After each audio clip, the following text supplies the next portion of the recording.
नमस्कार, फिर पैसा बोलता है में आपका स्वागत है। वेलकम बैक टू पैसा बोलता है। आज मैं रिलायंस के बारे में बात करूंगा क्योंकि रिलायंस सबसे बड़ा स्टॉक है इंडिया में और दुनिया के सबसे अमीर आदमियों में मुकेश अंबानी एक है। उनका लगभग 56% कंट्रोल है रिलायंस इंडस्ट्रीज में और सारे बोर्ड में उनके 3 बच्चों, 2 कजिन्स वो हैं और उनकी पत्नी नीता अंबानी एक परमानेंट इन्वाइटी है क्योंकि वो रिलायंस फाउंडेशन की चेयरमैन है। क्या होती है कि 2 कजिन ब्रदर्स, 3 बच्चों और खुद होके ये सारा एक बोर्ड मीटिंग ही हो जाता है। ये एक फैमिली फिफ्टम की तरह चलती है और भारत की सबसे बड़े कंपनी है। रिलायंस का ओरिजिनल बिजनेस था कि ऑयल को रिफाइन करके वेरियस पेट्रोकेमिकल प्रोडक्ट्स को एक्सपोर्ट करना। लगभग 80% उनका एक्सपोर्ट का बिजनेस है। टेक्सटाइल्स में शुरू किया हुआ बिजनेस बैकवर्ड इंटीग्रेशन में इतना तक पहुंच गया। अपनी बाइक के साथ स्प्लिट करने के बाद उन्होंने टेलीकॉम और रिटेल बिजनेस में एंटर की है। अभी 3 बड़े बिजनेस हैं उनके। एक उनके केमिकल्स एंड ऑयल बिजनेस, दूसरा रिलायंस रिटेल जो भारत के सबसे बड़े रिटेल कंपनियों से एक है। उनकी थ्रू उन्होंने बहुत सारे ब्रांड्स को खरीदे हैं, जैसे कैंपर कोला और ज्यादा ब्रांड्स खरीदे हैं। और उसके थ्रू कैंपर कोला को उन्होंने प्राइवेट लेबल लॉन्च किया है। फ्रीडम नाम के एफएमसीजी बहुत सारे लॉन्च हो गए हैं। इनमें तो दोनों तरफ की बिजनेस है, एक ऑनलाइन डिलीवरी बिजनेस भी है और दूसरा बहुत सारे स्टोर्स भी हैं। कपड़े के, टेक्सटाइल की बहुत बड़े शोरूम्स हैं, कंज्यूमर इलेक्ट्रॉनिक्स के शोरूम भी हैं। तो सारा बिजनेस वो कर रही है रिलायंस। अभी होलसेल रिटेलर मेट्रो को भी खरीद लिया है। उसका वैल्यूएशन, रिटेल डिवीजन का वैल्यूएशन लगभग $100 बिलियन बताया जाता है। दूसरा है उनका रिलायंस जियो, भारत के दूसरे नंबर के सर्विस प्रोवाइडर और टेलीकॉम प्रोवाइडर। उनका एक बड़ा कारोबार चल रहा है। उसी में उन्होंने एंटरटेनमेंट लाइसेंस भी ली है और जियो के थ्रू स्पोर्ट्स राइट्स आईपीएल भी जीता है। तो ये दूसरा डिवीजन है। और ग्रीन एनर्जी में अभी इन्वेस्ट करने का प्लान भी पक्का है। अभी हाल में उन्होंने जियो फाइनेंशियल नाम का एक फाइनेंस कंपनी खोलने का शुरू किया है और उसको अपने पेरेंट ग्रुप से स्पिन ऑफ कर दी है। अभी तक कोई बिजनेस उसमें स्टार्ट नहीं किया है, लेकिन कंपनी को स्पिन ऑफ करके लिस्ट किया है। जियो फाइनेंशियल का एक ही एसेट है, वो उसमें रिलायंस का ट्रेजरी स्टॉक लगभग 6 या 7% है। उसी के कारण ये वैल्यूएशन चल रही है। उस कंपनी का चेयरमैन उन्होंने केवी कामत को बनाया। वो जो पहले एक जमाने में आईसीआईसीआई का चेयरमैन होते थे। तो केवी कामत अभी जियो फाइनेंशियल का बिजनेस शुरू कर रहे हैं। वो आईसीआईसीआई के करंट स्टाफ और प्रीवियस एक्स आईसीआईसीआई स्टाफ जोरों से रिक्रूट कर रहे हैं। जियो फाइनेंशियल का एक मेन टाई अप हुआ है। उन्होंने ब्लैक रॉक के साथ एक जॉइंट वेंचर अनाउंस की, एक एएमसी फॉर्म करने की। उस एएमसी सारे एक्सचेंज ट्रेडेड फंड्स और पैसिव फंड्स का एक बड़ा लॉन्च करने वाला था, लेकिन टाई अप के बाद कुछ डेवलपमेंट नहीं हुआ। अभी तक हमको कुछ उसके बारे में डिटेल्स पता नहीं थे। कल ब्लैक रॉक के सीईओ लैरी फिंक भारत आए। वो दुनिया का सबसे बड़ा मनी मैनेजर हैं। उनके पास $9 ट्रिलियन की असेट है। वो इंडिया आए, मुकेश अंबानी से बातचीत की। उसके बाद प्रधानमंत्री नरेंद्र मोदी से भी मिले नई दिल्ली में। लेकिन फिंक ने जियो कैंपस को नवी मुंबई में टूर की और रिलायंस इंडस्ट्रीज की रिटेल हब को भी विजिट किया बांद्रा कुर्ला कॉम्प्लेक्स में। इसके बावजूद लैरी फिंक ने कोई अनाउंसमेंट नहीं किया और उसके बारे में हमारे जानकारी बहुत कम है। लेकिन जब टाई अप हुआ तो उन्होंने ये बोला कि ये एक प्राइमरली डिजिटल कंपनी होगा और डिजिटल फर्स्ट की स्ट्रेटेजी करेंगे। लेकिन उस अनाउंसमेंट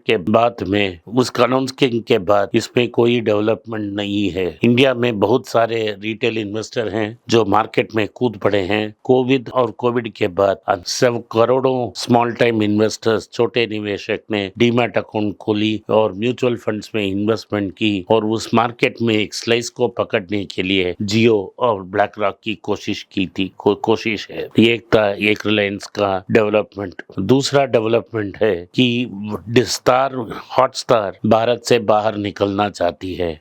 वॉल्ट डिज्नी कंपनी का कर्ज बहुत ज्यादा है। माइकल विशनर वापस आ चुके हैं, वो कंपनी को रिस्ट्रक्चर करना चाह रहे हैं। वॉल्ट डिज्नी में इंडिया ऑपरेशंस में आईपीएल ही बड़ा बिजनेस था, लेकिन आईपीएल का डिजिटल राइट्स तो अभी रिलायंस के पास चला गया और सिर्फ आईसीसी इवेंट्स ही हॉटस्टार के पास है। और जब आईसीसी इवेंट खत्म हो जाएगी तो हॉटस्टार का राइट्स और भी नीचे आ जाएगा। स्ट्रीमिंग सर्विस में जब आईपीएल उनके हाथ से निकल गया तो सब्सक्राइबर बेस कम होता गया। अभी हॉटस्टार में सब्सक्राइबर बेस लगभग 30% तक गिर चुका है। तो डिज्नी की नई चेयरमैन ये चाहते थे कि वो इंडिया को एग्जिट करें और इंडिया बिजनेस का उनका वैल्यूएशन लगभग $10 बिलियन था। लोग सोच रहे थे कि ये आउटराइट सेल हो जाएगा। सोनी भी बात कर रही थी, क्योंकि जी की मर्जर सोनी के साथ बहुत समय ले रहा था, तो ये पता नहीं था कि कब ये मर्जर होगा।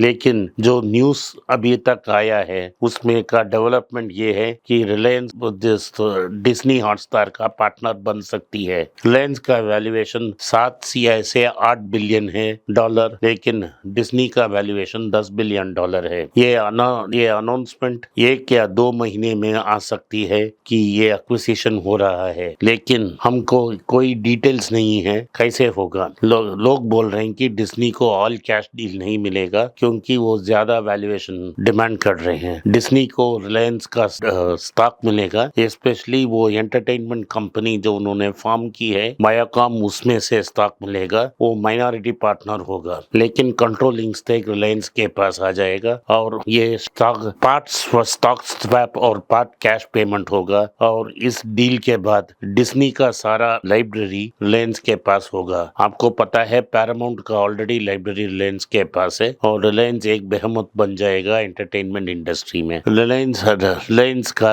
जो उन्होंने फुटबॉल क्लब उन्होंने लॉन्च की थी, उसमें उतना अच्छा यूजर एक्सपीरियंस नहीं था। डिज्नी के पास अच्छा यूजर एक्सपीरियंस है। अगर रिलायंस उसको खरीदता है तो रिलायंस को कंज्यूमर सेटिस्फैक्शन करने का बिजनेस में एंट्री हो जाएगा। अभी तक रिलायंस किसी भी कंज्यूमर बिजनेस में कस्टमर सेटिस्फैक्शन रैंकिंग में बहुत ज्यादा नहीं है। तो ये दूसरा बिजनेस है। तीसरा बिजनेस है रिलायंस रिटेल ने डंसो नाम एक हाइपर डिलीवरी ऐप में क्विक कॉमर्स में इन्वेस्टमेंट किया था। डंसो का ये बिजनेस है, किधर से भी आप एक सिटी से सामान मंगवाने के लिए डंसो इस्तेमाल कर सकते हैं। अगर आप एक दुकान जाना चाहते हैं और दुकान जाने के लिए आपके पास टाइम नहीं है तो आप डंसो को यूज कर सकते हैं, तो एक स्मॉल फीस पे के। लेकिन अभी फंडिंग विंटर में ये हो चुका है कि डंसो के पास कैश बर्न करने के लिए कैश नहीं है। गूगल और रिलायंस उनके सबसे बड़े इन्वेस्टर्स हैं, लेकिन वो पैसा और डालने के लिए हिचक रहे हैं और पैसा नहीं डाल रहे हैं। पिछले